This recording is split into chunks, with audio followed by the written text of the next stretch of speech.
po sa lahat. Welcome po kayo sa ating gawain.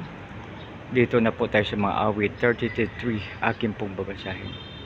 Isang bagong awit, awiting malakas, kasalib ang tugtog ng alpang marilag. Purihin nawa ang Diyos sa pagbasa ng kanyang salita.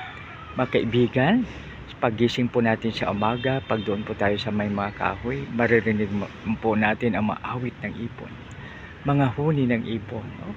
Kaya mas maganda din po na sa pagising natin sa umaga, aawitin po tayo ng maawiting panlangit, awit na papasalamat, awit na papuri, at awit na pagsamba. Napakaganda mga kaibigan, pag yan po ang ating gagawin. So di ba halimbawa na nagbagyo, no? Pag doon tayo sa may mga punong kahoy, ang sarap, ang saya, no?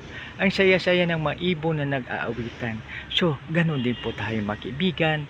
Napakaganda na awitan natin. Handugan natin ang awit ang ating Panginoon. Maraming salamat. God bless us all.